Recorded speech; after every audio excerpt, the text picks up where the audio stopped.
Hello नमस्कार दोस्तों, कैसे आप सभी। तो उम्मीद करते हैं अच्छे होंगे सभी। तो आज एक और अपना बढ़िया पार्ट लेकर आए हम भाई। हिस्ट्री का पार्ट रहेगा अपना, जिसमें हमारे बेस्ट क्वेश्चन रहेगी। ल्यूसेंट से आपका निचोड़ मिलेगा आपको। बढ़िया बढ़िया क्वेश्चन आपके प्रीवियस ईयर क्वेश्चन और ल्यूसेंट से जितने भी हमें बढ़िया क्वेश्चन मिले हैं, जो आपके पेपर के अनुसार हर एक एग्ज़ाम में पूछे जाते हैं, तो उसी के हिसाब से हमने ये क्वेश्चन आपके निकाले हैं। तो उम्मीद करते हैं आपको बहुत अच्छे लगेंगे। और इसमें कुछ तो क्वेश्चन ऐसे रहेंगे जैसे आपको बहुत आसान मिलेंगे, और कुछ क्वेश्चन ऐसे रहेंगे जिसका लेवल हाई होगा। तो आप वीडियो में देख लेना भाई। तो शुरू करते हैं इसी के साथ अपनी क्लास। वैदिक काल में पणि नाम से जाने जाने वाले समुदाय का मुख्य व्यवसाय क्या था। तो पणि नाम से जो समुदाय जाना जाता था, तो उसका मुख्य व्यवसाय व्यापार था। वे व्यापार से अपना जीवन कार्य चलाते थे। वे ऋग्वेद में पुत्री के लिए प्रयुक्त शब्द द्विता का शाब्दिक अर्थ क्या है। तो द्विता का शाब्दिक अर्थ क्या रहेगा। गाय का दोहन करने वाली जो लड़की या फिर महिला होती थी, तो उसे द्विती कहा जाता था ऋग्वेद काल में। और ऋग्वेद हमारा क्या रहेगा, सबसे पुराना वेद रहेगा ऋग्वेद। संगम युग में तमिलों का सर्वाधिक लोकप्रिय देवता कौन था। तो वह थे कौन है, मुरुगन। मुरुगन थे आपके तमिलों का सर्वाधिक लोकप्रिय देवता संगम युग में। मोहम्मद बिन तुगलक ने किस धातु में सांकेतिक सिक्कों का प्रचलन किया था। तो मोहम्मद बिन तुगलक ने कांस्य में सांकेतिक मुद्रा का प्रचलन किया था भाई। ठीक है दोस्तों, आगे बात करते हैं अगले क्वेश्चन पर। गुजरात को जीतकर किसने उसे दिल्ली सल्तनत में शामिल किया। तो अलाउद्दीन खिलजी रहेगा आपका, जिसने गुजरात को जीतकर दिल्ली सल्तनत में शामिल किया था। और दिल्ली सल्तनत की बात की जाए तो इसकी स्थापना किसने की थी सबसे पहले। तो कुतुबुद्दीन ऐबक रहेगा आपका, जो गुलाम वंश का शासक था। तो उसने स्थापना की थी। और किसके साथ आया था। तो मोहम्मद गोरी के साथ आया था। मोहम्मद गोरी का गुलाम हुआ करता था। और इसने सुल्तान की उपाधि धारण नहीं की थी भाई। सुल्तान की उपाधि किसने धारण की थी। तो आपका इल्तुतमिश रहेगा। और वास्तविक संस्थापक की बात की जाए तो भी इल्तुतमिश का जिक्र मिलता है आपका। अमीर खुसरो को किस गायन शैली का जन्मदाता कहा जाता है। तो कबाली शैली का जन्मदाता कौन रहेगा आपका, अमीर खुसरो रहेगा, जिसे क्या कहा जाता है, तोतिया हिंद भी कहा जाता है। और इसने आठ सुल्तानों के राज दरबार की शोभा बढ़ाई थी अमीर खुसरो ने। आगे बात करते हैं अगले क्वेश्चन पर। कबीर की मृत्यु के पश्चात उनकी समाधियां कहाँ बनाई गई थी। तो मगहर में बनाई गई थी आपकी कबीर की समाधि। अकबरनामा के प्रयाग लेखक अबुल फजल की हत्या किसने की थी। तो वीर सिंह देव बुंदेला ने की थी आपकी अबुल फजल की हत्या।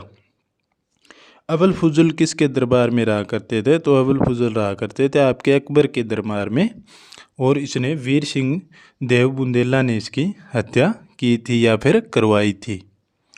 बागी शहजादे खुसरो को आश्रय देने के लिए जहांगीर ने किस सिख गुरु को मृत्युदंड दिया था। तो बागी शहजादे खुसरो, इसको आश्रय दिया था भी गुरु अर्जुन देव ने। तो जहांगीर को पता चला तो अर्जुन देव की हत्या करवा दी थी। पांडवों का उल्लेख सर्वप्रथम किस विदेशी यात्रा ने किया था। तो मार्को पोलो ने किया था आपका सर्वप्रथम। आगे बात करते हैं अगले क्वेश्चन। व्यास नदी का प्राचीन नाम क्या रहेगा। तो विपाशा रहेगा व्यास नदी का। 6ठी शताब्दी ईसा पूर्व में वस्त्य महाजनपद की राजधानी कहाँ थी।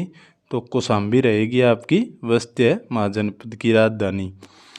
पाटलिपुत्र नामक नगर की स्थापना किसने की थी। तो उदयन ने की थी आपकी पाटलिपुत्र नगर की स्थापना। मगध का प्रथम राजवंश कौन सा है। तो हर्यक वंश रहेगा आपका, जिसे पितृ हत्या वंश भी कहा जाता है। पिता हत्या वंश, क्योंकि इसमें जितने भी शासक थे ना, तो वह अपने पिता को मारकर राजा बने थे, तो इसलिए इसे पितृ हत्या भी कहा जाता है। आगे बात करते हैं अगले क्वेश्चन पर। क्या रहेगा अपना अगला क्वेश्चन। बुद्ध द्वारा गो हत्या को बौद्ध मतावलंबी क्या कहते हैं। तो भी निष्कर्ण कहा जाता है आपका गौ हत्या को। सतत काल में अशोशाला के प्रधान को क्या कहा जाता था? सल्तनत काल में आपका अमीर ए आकुर कहा जाता था आपका अशोशाला के प्रधान को। आगे बात करते हैं, खालसा पंथ की स्थापना तथा एक धर्माचार्य पाहुल को किस सिख गुरु ने चलाया था? तो पाहुल को गुरु गोविंद सिंह ने चलाया था खालसा पंथ की स्थापना के समय। आगे बात करते हैं, विशिष्टाद्वैत के प्रवर्तक कौन थे? तो रामानुजाचार्य रहेंगे आपके, जो क्या थे? विशिष्टाद्वैत के प्रवर्तक थे रामानुजाचार्य। खानवा का युद्ध कब हुआ था? तो खानवा का युद्ध कब हुआ था? तो 1527 में हुआ था आपका खानवा का युद्ध। किस किस के साथ हुआ था? तो बाबर और राणा सांगा के बीच में हुआ था आपका खानवा का युद्ध 1527 में। और 1526 में आपका पानीपत का युद्ध हुआ था।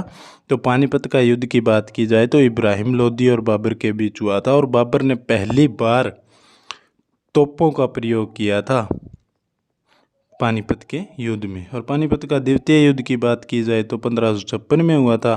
तो वह अकबर और हेमू के बीच में हुआ था, जिसमें हेमू की हार हुई थी। और पानीपत का तृतीय युद्ध की बात की जाए तो 1761 में हुआ था, जिसमें किसकी हार हुई थी? तो मराठों की हार हुई थी, अहमद शाह अब्दाली की जीत हुई थी। चोल वंश का संस्थापक कौन था? तो विजयालय रहेंगे आपका चोल वंश का संस्थापक। आगरे के लाल किले में मोती मस्जिद किस मुगल शासक ने बनवाई थी? तो शाहजहां ने बनवाई थी भी आपकी मोती मस्जिद। और आगरा का जो ताजमहल है वो भी आपका किसी ने बनवाया था? तो शाहजहां ने बनवाया था। पुष्यमित्र शुंग ने अश्वमेध यज्ञ किए थे, यह जानकारी किस ग्रंथ से प्राप्त होती है? तो महाभाष्य से प्राप्त होती है। क्या होती है कि पुष्यमित्र शुंग थे तो उन्होंने अश्वमेध करवाए थे। तो अश्वमेध किस लिए किया जाता है भाई? जैसे आपको एक मैं बताता हूँ। तो यह होगी आपकी उत्तर दिशा, ये होगी दक्षिण दिशा, ये पूर्व दिशा और ये पश्चिम।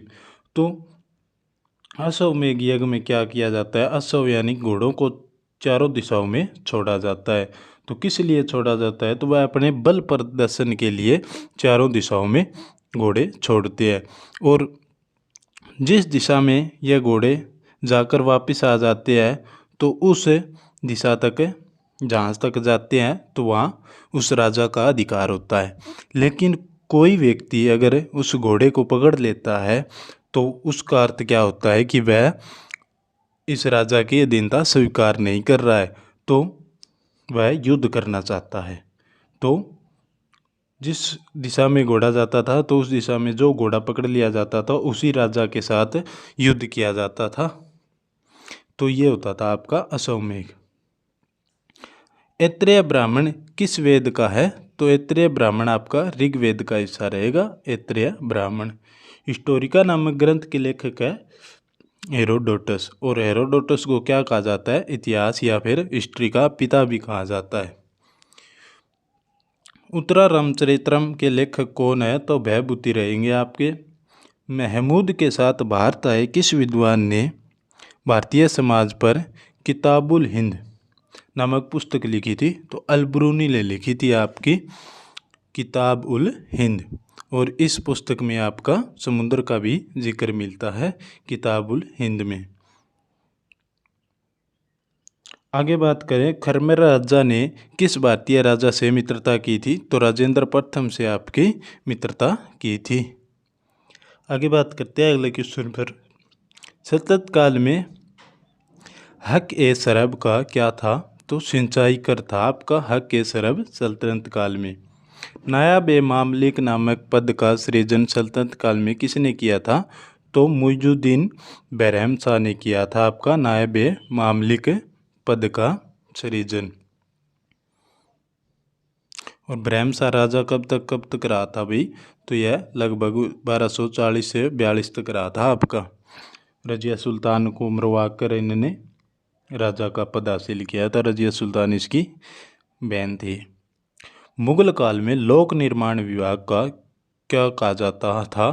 तो शोरत-ए-आम कहा जाता था आपका मुगल काल में लोक निर्माण विभाग को। बंगाल के किस नवाब ने अपनी राजधानी मुर्शिदाबाद से परिवर्तित करके मुंगेर कर दी थी? तो मीर कासिम ने। किस अभिलेख से पुष्टि हुई कि पुष्यमित्र शुंग ने अश्वमेध यज्ञ किया था? तो अयोध्या अभिलेख से पता चलता है कि पुष्यमित्र शुंग ने भी क्या किया था? अश्वमेध यज्ञ किया था। आगे बात करते हैं अगले क्वेश्चन पर।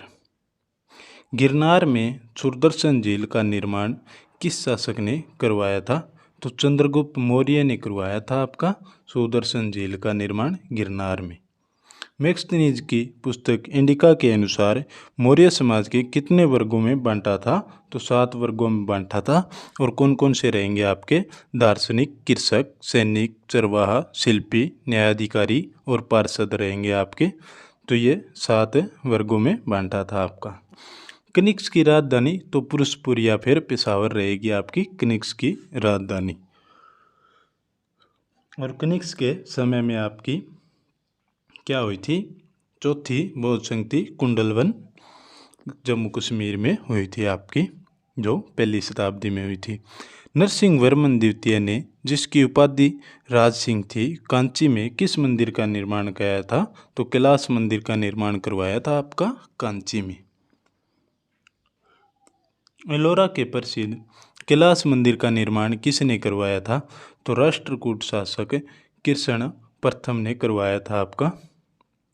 शेरशाह का मकबरा कहाँ है? तो सासाराम। ये कहाँ पर पड़ता है आपका? बिहार में पड़ता है। और सासाराम को शेरशाह की नगरी भी कहा जाता है। और शेरशाह आपका सूर्यवंश से रहेगा। आगे बात करते हैं अगले क्वेश्चन पर। सातवाहन वंश का महानतम शासक कौन था? तो गौतमीपुत्र सतकर्णी रहेगा आपका सातवाहन वंश का। पहली बार किस अधिनियम के तहत गवर्नर जनरल की कार्यकारी परिषद में विधि निर्माण के उद्देश्य से किसी भारतीय को मनोनीत किया गया? तो किस अधिनियम से? भारतीय काउंसिलिंग अधिनियम 1861 में। और इसके तहत ही आपकी कोलकाता जो है हाई कोर्ट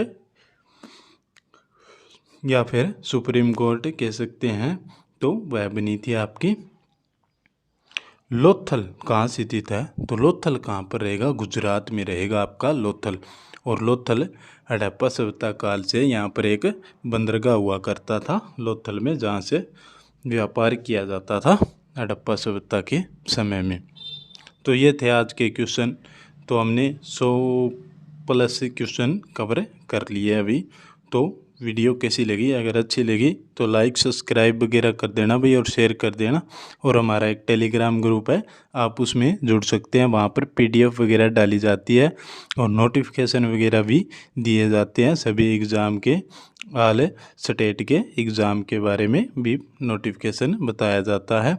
और हैंड रिटन नोट्स भी आपके उसमें डाले जाते हैं। किसी भी सब्जेक्ट के हैंड रिटन नोट्स आपको चाहिए तो उस टेलीग्राम को ज्वाइन कर सकते हैं। तो आज के लिए इतना ही रहेगा हमारा। जय हिंद, जय भारत दोस्तों।